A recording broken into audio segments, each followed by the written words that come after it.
Big boss season 6 9ാമത്തെ ആഴ്ചയിലേക്ക് കടക്കുകയാണ്. വളരെ crucial ആയിട്ടുള്ള ഒരു വീക്കാണ് കണ്ടസ്റ്റൻസിന്. ഈ ആഴ്ചത്തെ ക്യാപ്റ്റൻ ഋഷിയാണ്. അൺപ്രഡിക്റ്റബിൾ ആയിട്ടുള്ള ഒരു ക്യാപ്റ്റനായിട്ടാണ് ഋഷി എനിക്ക് തോന്നിയത്. പക്ഷേ നമുക്ക് പ്രഡിക്റ്റ് ചെയ്യാൻ പറ്റുന്ന ഒരൊറ്റ സംഗതിയുണ്ട്. ഋഷി ഒരു അടിമയാണ്. ഋഷി ഒരു റാൻമൂളിയാണ്. അൻസിബയാണ് കാര്യങ്ങളൊക്കെ നിയന്ത്രിക്കുന്നത്. അൻസിബ സ്ഥിരമായിട്ട് എങ്ങനെയാണോ മുന്നേ തന്നെ കാര്യങ്ങൾ പ്ലാൻ ചെയ്തിരുന്നത്, അതേ രീതിയിൽ റൂമിൽ ഒരു ചെറിയ സംഘം ഉണ്ടാക്കി കട്ടിലിരുന്ന് കാര്യങ്ങൾ ഋഷിക്ക് പറഞ്ഞു കൊടുക്കുകയാണ്. ഋഷി അത് അക്ഷരം പ്രതി അനുസരിക്കുകയാണ്. ഓരോ കാര്യങ്ങളും മനസ്സിലേക്ക് ഇങ്ങനെ രേഖപ്പെടുത്തി അത് അവിടെ പോയി പറയുക എന്നുള്ള ഒരൊറ്റ പരിപാടിയാണ് ക്യാപ്റ്റനായിട്ടുള്ള ഋഷി ചെയ്യാൻ ഉദ്ദേശിക്കുന്നതും അദ്ദേഹം ചെയ്തതും. പവർ ടീമിനെ കുറിച്ചിട്ടും ഡയറക്റ്റ് നോമിനേഷനെ കുറിച്ചിട്ടും ഒക്കെ വ്യക്തമായിട്ടുള്ള പ്ലാൻ അൻസിബയ്ക്കുണ്ട്. ഋഷിയെ നമ്മൾ കൂട്ടണ്ട. അൻസിബയുടെ പ്ലാനാണ് ഈ ആഴ്ച കംപ്ലീറ്റ് നടക്കുന്നത്. അത് അൻസിബയുടെ ഒരു ഗെയിമാണ്. അത് വളരെ നൈസായിട്ട് പുള്ളിക്കാരി എക്സിക്യൂട്ട് ചെയ്യുന്നുണ്ട്. പോണം എനിക്ക് ബോറടിച്ചു, എനിക്ക് ഇഷ്ടപ്പെടുന്നില്ല എന്നൊക്കെ പറഞ്ഞ അൻസിബ വളരെ സിമ്പിളായിട്ട് ഓരോ ആഴ്ചയും സേവായി പോകുന്ന കാഴ്ച പ്രേക്ഷകരിങ്ങനെ നോക്കി കണ്ടുകൊണ്ടിരിക്കുകയാണ്. പ്രേക്ഷകരിങ്ങനെ മണ്ടന്മാരാക്കുന്ന ഒരു ഗെയിം തന്നെയാണ് അൻസിബയ്ക്കുള്ളത്. ആരുടെ സപ്പോർട്ട് അവർ ചോദിച്ചിട്ടില്ല. അവർക്ക് വോട്ട് ചെയ്ത ആൾക്കാരുടെ അടുത്ത് അവർക്ക് ഒരു കടപ്പാടും വെക്കേണ്ട ആവശ്യമില്ല. കാരണം അവർ വോട്ട് അഭ്യർത്ഥിച്ചിട്ടില്ല. അവർ കണ്ടസ്റ്റൻസിനോട് എനിക്ക് നിൽക്കണമെന്നുള്ള ആഗ്രഹം പ്രകടിപ്പിച്ചിട്ടില്ല. അവര് ഈവൻ ലാലേട്ടനോട് പോലും എന്നെ ഇവിടെ പിടിച്ച് നിർത്തണമെന്ന് പറഞ്ഞിട്ടില്ല. വളരെ സിമ്പിളായിട്ട് ഗെയിം കളിച്ച് പോകുന്ന ഒരു സൂപ്പർ ഗെയിമറാണ് അൻസിബ. ആരുടെ അടുത്തും വോട്ട് കണ്ടിട്ട് ഒരു ആവശ്യമില്ലല്ലോ. അതൊരു ഗെയിമാണ്. അപ്പോൾ ആ ഒരു ഗെയിമിനെ സപ്പോർട്ട് ചെയ്യുന്ന ഒത്തിരിയധികം ആളുകളുണ്ട്. അദ്ദേഹത്തിന്റെ ആ ഒരു പവർ ഗെയിം അപ്രോച്ച് ഒക്കെ കണ്ട ആരാധന ഉള്ളത് കൊണ്ടായിരിക്കും ഒത്തിരിയധികം ആളുകൾ അദ്ദേഹത്തെ സപ്പോർട്ട് ചെയ്യുന്നത്. അതിനോടൊപ്പം എനിക്ക് ഭയങ്കര പരാജയം തോന്നിയത് ഋഷി നോറയോടും അൻസിബയോടും റിക്വസ്റ്റ് ചെയ്യുകയാണ്. എനിക്ക് പറഞ്ഞു തരൂ, എനിക്ക് ഒരു ഐഡിയ ഇല്ല. ഇത്ര ദിവസമായിട്ട് അവരും ഇയാളും ഒരു ദിനാണ് ഹൗസിലേക്ക് വന്നത്. അപ്പോൾ അവർക്ക് ഐഡിയ ഉണ്ട്, ഋഷിക്ക് ഐഡിയ ഇല്ല. അവർ ഐഡിയ പറഞ്ഞു കൊടുക്കണമെന്ന് പറയുമ്പോഴത്തേന് ഋഷി എന്ത് സീരിയസ്നെസ്സോടെയാണ് ഈ ഗെയിമിനെ അപ്രോച്ച് ചെയ്തിരിക്കുന്നത്. അവിടെ ഋഷി എന്തുകൊണ്ട് ചിന്തിക്കുന്നില്ല വെറും പപ്പറ്റ് ആവുന്നതും ഒരു നല്ല ഗെയിമറുടെ ലക്ഷണമല്ല എന്നുള്ളത്. ഋഷി റസ്മിൻ്റെ കയ്യിൽ നിന്ന് ക്യാപ്റ്റൻസി ബാഡ്ജ് കരസ്ഥമാക്കി ക്യാപ്റ്റനായിട്ട് അധികാരമേൽക്കുകയാണ്. ഗ്രൂപ്പൊക്കെ സ്പ്ലിറ്റ് ചെയ്യുന്നുണ്ട്. അതേപോലെ പ്രധാനമായിട്ട് അദ്ദേഹം ഒരു പവർ ടീം രൂപീകരിക്കുന്നുണ്ട്. അപ്പോൾ അദ്ദേഹം രൂപീകരിക്കുന്ന പവർ ടീമിലേക്ക് അദ്ദേഹം ഉദ്ദേശിക്കുന്നത് 6 ആളുകളെയാണ്. 6 ആളുകളുടെയും പേര് പറഞ്ഞ സമയത്ത് ബിഗ് ബോസ് നൈസായിട്ട് ഗെയിം ഒരൊറ്റ ചേഞ്ചിങ് അങ്ങ് നടത്തി. 4 ആളുകൾ മാത്രമേ പവർ ടീമിൽ പാടുള്ളൂ. അദ്ദേഹം പവർ ടീമിലേക്ക് പറഞ്ഞ ആളുകൾ അൻസിബ, നോറ, റസ്മിൻ, അഭിഷേക്, സായ് ആൻഡ് നന്ദന ഒരിക്കലും പ്രതീക്ഷിച്ചില്ല പവർ ടീമിലേക്ക് വരും എന്നുള്ളത്. അവർക്ക് താല്പര്യം ഉണ്ടായിരുന്നില്ല. ബിഗ് ബോസ് പെട്ടെന്ന് തന്നെ അനൗൺസ് ചെയ്യുകയാണ് 4 ആളുകളെ പറ്റത്തുള്ളൂ. ശരിക്കും പറഞ്ഞാൽ അവിടെ നിന്ന് ആര് പോകും എന്നുള്ള ഒരു കോൺഫ്ലിക്റ്റ് ഉണ്ടാവേണ്ടതാണ്. പക്ഷേ ഋഷിക്ക് അത് ഫേസ് ചെയ്യേണ്ടി വന്നില്ല. സായി ആൻഡ് നന്ദന ഓക്കെയാണ്. അവര് ഒരാഴ്ച കൊണ്ട് തന്നെ കൊതി തീർന്ന ആളുകളാണ്.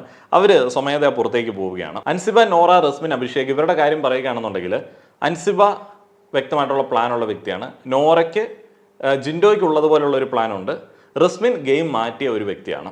അഭിഷേക് അറിയാം, അദ്ദേഹത്തിൻ്റെ ഒരു പ്ലാൻ എന്ന് പറയുന്നത് ഇങ്ങനെ നൈസായിട്ട് പോവുക എന്നുള്ളതാണ്. നന്നായിട്ട് ഗെയിം അനലൈസ് ചെയ്യും. സിജോയോടൊപ്പം തന്നെ ഗെയിം അനലൈസ് ചെയ്യുന്ന ഒരാളാണ്. എന്നാൽ സിജോയെ പോലെ തന്നെ ഔട്ട്പുട്ട് ഇത്തിരി കുറവുള്ളൊരു വ്യക്തിയാണ്. ഇവിടെ റസ്മിൻ്റെ ഒരു കാര്യം എടുത്ത് പറയേണ്ടതുണ്ട്. റസ്മിൻ പെട്ടെന്ന് ഒരു സുപ്രഭാതത്തിൽ ഗെയിം ചേഞ്ച് ചെയ്യുകയാണ്. അദ്ദേഹം ജാസ്മിൻ ആൻഡ് ഗബ്രി റിലേഷൻഷിപ്പിനെ വലിയ സപ്പോർട്ട് ചെയ്തൊരു വ്യക്തിയാണ്. എന്നാൽ അവസാന നാളുകളിലേക്കൊക്കെ വന്ന സമയത്ത് ജാസ്മിനോട് കൂടുതൽ ഒരു അനുകമ്പ കാണിക്കുകയും ആ ഒരു അനുകമ്പ റസ്മിൻ്റെ ഗെയിമായിട്ട് ഗബ്രി തെറ്റിദ്ധരിക്കുകയും അങ്ങനെ റസ്മിൻ ആൻഡ് ഗബ്രി തമ്മിൽ ഒരു ഒരസലിലൊക്കെ വരികയും ചെയ്തു. ഈ ഒരു ഘട്ടങ്ങളിലൊന്നും റസ്മിൻ ഇവരുടെ റിലേഷൻഷിപ്പിനെ കുറിച്ചിട്ട് ഒന്നും മിണ്ടിയില്ല. ഗബ്രി ഔട്ടായതിനു ശേഷം റസ്മിൻ പൊടുന്നനെ ജാസ്മിനോട് ചോദിക്കുകയാണ്, ഇത് ഒരു പ്ലാനാണോ? നിങ്ങളുടെ ഈ ഒരു ഇമോഷൻസ്, നിങ്ങളുടെ ഇണക്കം പിണക്കം, അത് കഴിഞ്ഞിട്ടുള്ള കൂടിച്ചേരൽ, ഇതൊരു പ്ലാനാണോ? ശരിക്കും പറഞ്ഞാൽ ജാസ്മിൻ ഷോക്ക്ഡായി പോകും. അവിടെ റസ്മിൻ അങ്ങനെ ഒരു ചോദ്യം ചോദിക്കുമെന്ന് ജാസ്മിൻ പ്രതീക്ഷിച്ചിട്ടുണ്ടാവില്ല. പ്ലാൻ ആണെങ്കിലും അല്ലെങ്കിലും ആ ഒരു ചോദ്യത്തെ ജാസ്മിൻ ചെറുപുഞ്ചിരിയോടെയാണ് നേരിടുന്നത്. എങ്ങനെ നിനക്ക് ആ ഒരു 1% തോന്നി എന്നുള്ളതാണ് ജാസ്മിൻ തിരിച്ചു ചോദിക്കുന്ന ഒരു ചോദ്യം. അങ്ങനെ എന്തുകൊണ്ട് തോന്നിക്കൂടായിക ഇല്ല. കാരണം ജാസ്മിൻ ഗബ്രി പോയ ആ ഒരു സമയത്തും ഇപ്പോഴും ഒക്കെ വ്യത്യസ്തമായിട്ടുള്ള പല ആക്ടുകളും കാണിക്കുന്നുണ്ട്. ഗബ്രിയുടെ വേഷം ധരിക്കുക, എന്നാൽ ഗെയിമിലേക്ക് വരുന്ന സമയത്ത് എല്ലാം മറന്ന് ഇറങ്ങി വരിക, അഭിപ്രായം പ്രകടിപ്പിക്കേണ്ട സമയത്തും അടിയുണ്ടാവുന്ന സമയത്തും പക്ക ഒരു ഗെയിമർ ആവുക, പിന്നീട് ഏതെങ്കിലുമൊക്കെ ഒരു പണിയെടുക്കേണ്ട ഒരു സാഹചര്യത്തിലോ അല്ലെങ്കിൽ രാവിലെയോ മാറി നിന്നിട്ട് കുറച്ച് കഥകൾ പറയുക. അപ്പോൾ അതുകൊണ്ടായിരിക്കാം റസ്മിന് അങ്ങനെ തോന്നിയത്. പിന്നെ റസ്മിൻ്റെ ഉള്ളിലേക്ക് അഭിഷേക് അടക്കമുള്ള ആളുകൾ ഇത്തരത്തിലുള്ള കാര്യങ്ങൾ പറഞ്ഞു കൊടുത്തിട്ടുണ്ടായിരുന്നു. റസ്മിൻ അത് ഇപ്പോൾ പറയുന്നതിൻ്റെ മെയിൻ റീസൺ എന്ന് പറയുന്നത് ഗബ്രി പോയി എന്നുള്ള കോൺഫിഡൻസ് ഉള്ളതുകൊണ്ടാണ്. ഗബ്രി ഉള്ള സമയത്ത് റസ്മിൻ അവരെ വെറുപ്പിക്കാനായിട്ട് റെഡി ആയിരുന്നില്ല. അവിടെയാണ് റസ്മിൻ്റെ ആ ഒരു സേഫ് ഗെയിമിനെ കുറിച്ചിട്ട് എല്ലാ ആളുകളും പറയുന്നത്. ഗബ്രി ഒരു സ്ട്രോങ് ഗെയിമറാണ്. ഗബ്രിയെ വെറുപ്പിച്ചു കഴിഞ്ഞാൽ ഗബ്രിയെ കൂടെ വെറുപ്പിച്ച് കഴിഞ്ഞാൽ നിൽക്കാൻ പറ്റത്തില്ല എന്നുള്ളത് റസ്മിൻ അറിയായിരുന്നു. അതുകൊണ്ട് ഗബ്രിയെ വെറുപ്പിച്ചില്ല. ഗബ്രി ഒരു ടെറർ ഗെയിമറാണ് എന്നുള്ളത് കണ്ടസ്റ്റൻസിൽ പല ആളുകൾക്ക് അറിയായിരുന്നു. അവർ വിചാരിച്ചില്ല ഗബ്രി പുറത്തു പോകുന്നുള്ളത്. അഭിഷേകൊക്കെ പറയുന്നുണ്ട് ഗബ്രി പുറത്തു പോകുന്ന അവർ പ്രതീക്ഷിച്ചിരുന്നു എന്നുള്ളത്. ഇനിയിപ്പം ഋഷി ഗ്രൂപ്പ് സ്പ്ലിറ്റ് ചെയ്തത് എങ്ങനെയാണെന്നുള്ളത് നോക്കാം. ജിൻഡോയുടെ കൂടെ ആൺകുട്ടികൾ വേണം എന്ന് പറഞ്ഞായിരുന്നല്ലോ. ബെസ്റ്റ് ഒരു ആൺകുട്ടി ഇട്ട് കൊടുത്തിട്ടുണ്ട് അർജുൻ ജിൻഡോയുടെ കൂടെ വന്നു കഴിഞ്ഞാൽ എന്താണ് സംഭവിക്കുന്നത്? മുന്നത്തെ ആഴ്ചയിൽ നമ്മൾ കണ്ടതാണ്. ജിൻഡോയ്ക്ക് വേറെ ആണുങ്ങളെ കണ്ടെടുത്താൽ കണ്ടുകൂടാ. അപ്പോൾ ജിൻഡോ മാത്രമാണ് ലോകത്തെ ഏറ്റവും ശക്തനായിട്ടുള്ള ഒരു വ്യക്തി. വേറെ ആരെങ്കിലും ശക്തി പ്രകടിപ്പിച്ചു കഴിഞ്ഞാൽ ജിൻഡോയ്ക്ക് അസൂയയും കുശുമ്പും ദേഷ്യമൊക്കെ വരും. അപ്പോൾ അർജുനെ ഈ കൂടെ ഇട്ട് കഴിഞ്ഞാൽ ജിൻഡോയ്ക്ക് അത് ഓക്കെ ആവും. ഇല്ല, പിന്നെ ജിൻഡോ ഒന്നും വേണ്ടിയില്ല. അർജുനുണ്ട്, അതേപോലെ തന്നെ ശ്രീതു ഉണ്ട്. അവർ ബാത്റൂം ക്ലീൻ ചെയ്യുന്ന ഡ്യൂട്ടിയുള്ള ടീമാണ് ഡെൻ ടീം. പിന്നെ ജാസ്മിൻ, സിജോ, ശ്രീരേഖ എന്നിവർ നെക്സ്റ്റ് ടീമിലാണ്. അവരാണ് കിച്ചൺ കൈകാര്യം ചെയ്യുന്നത്. ജാസ്മിൻ സ്ഥിരമായിട്ട് തന്നെ കിച്ചണിലാണ്. ജാസ്മിൻ്റെ വൃത്തിയെക്കുറിച്ചിട്ട് പല ആളുകൾക്കും എതിരഭിപ്രായം ഉണ്ട് എന്നുണ്ടെങ്കിലും കിച്ചണിൽ തുടർച്ചയായിട്ട് വരുന്നതിൽ അവർക്ക് പ്രത്യേകിച്ച് പ്രശ്നങ്ങളൊന്നുമില്ല.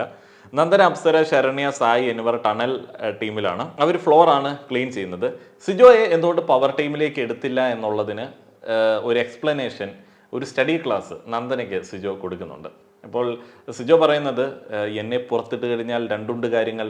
ഒന്ന്, എനിക്ക് കിട്ടുന്ന വോട്ടുകൾ ശരണ്യയ്ക്ക് കിട്ടുകയാണ് എന്നുണ്ടെങ്കിൽ അത് ഒഴിവാക്കാൻ പറ്റും. അങ്ങനെ സ്പ്ലിറ്റായി ശരണ്യ പുറത്തു പോകാനായിട്ടുള്ള സാധ്യതയുണ്ട്. ശ്രീരേഖയൊക്കെ വളരെ നാളുകൾക്ക് ശേഷമാണ് പവർ ഇല്ലാത്തൊരവസ്ഥയിലേക്ക് വരുന്നത്. സ്പ്ലിറ്റായ വോട്ടിനെ കുറിച്ചിട്ടും പരാജയത്തെക്കുറിച്ചിട്ടും വേറെ വലിയ അനാലിസിസ് ഒരു സൈഡിൽ നടക്കുന്നുണ്ട്. അൻസിബ ബാക്കിയുള്ള ആളുകൾക്ക് പറഞ്ഞു കൊടുക്കുകയാണ്, റസ്മിനൊക്കെ പറഞ്ഞു കൊടുക്കുകയാണ് എങ്ങനെയാണ് ഗബ്രി ഔട്ടായത്. ഗബ്രിക്ക് വോട്ട് കൊടുക്കുന്ന ഫാൻസ് വിചാരിച്ചു ഗബ്രി പുറത്തു പോകില്ല, ജാസ്മിൻ പുറത്ത് പോകുമായിരിക്കും, അതുകൊണ്ട് ജാസ്മിന് വോട്ട് കൊടുത്തു. അങ്ങനെ ഗബ്രി ഔട്ടായി. ആ ഒരു അനാലിസിസ് പകത്തിരിക്കുന്നതുകൊണ്ടായിരിക്കും തോന്നുന്നത്. എനിക്കത്ര വലിയൊരു ഗംഭീര കണ്ടുപിടുത്തമായിട്ട് തോന്നുന്നില്ല. കാരണം ഗബ്രിക്ക് ഫാൻസ് ഇല്ല. അതേപോലെ തന്നെ ഏറ്റവും കൂടുതൽ ആളുകൾക്ക് ദേഷ്യമുള്ള ഒരു കണ്ടസ്റ്റൻ്റാണ് ഗബ്രി. അപ്പോൾ ഗബ്രിക്ക് വോട്ട് കൊടുക്കാതെ ബാക്കിയുള്ള ആളുകൾക്ക് വോട്ട് കൊടുത്ത് നിർത്തി ഗബ്രിയെ പുറത്ത് വിട്ടതാണ്. ഇതിനകത്ത് പ്രത്യേകിച്ച് കഥയൊന്നുമില്ല. അപ്പോൾ ഇവരുടെ ഉള്ളിലുള്ളൊരു സംഭവം എന്ന് പറയുന്നത് ഗബ്രി ഒരു കിടലൻ ഗെയിമറാണല്ലോ, എന്തുകൊണ്ട് പുറത്ത് പോയി എന്നുള്ളതാണ്. ഗബ്രിയും ജാസ്മിനും ഒരേ രീതിയിൽ തന്നെ ഗെയിമിൽ ആക്റ്റീവായിട്ടുള്ള കണ്ടസ്റ്റൻസ് ആയിട്ടാണ് പേഴ്സണലി എനിക്ക് തോന്നിയത്. പിന്നെ പ്രായം കൊണ്ട് നോക്കണമല്ലോ. ഇപ്പം അവർക്ക് രണ്ടാൾക്കും എനിക്കൊന്നും വലിയ പ്രായമൊന്നും ഇല്ലാത്ത ആളുകളാണ്. അപ്പോൾ അവർ ആ ഒരു പെർഫോമൻസ് അവിടെ കാഴ്ചവെക്കുന്നുണ്ട്.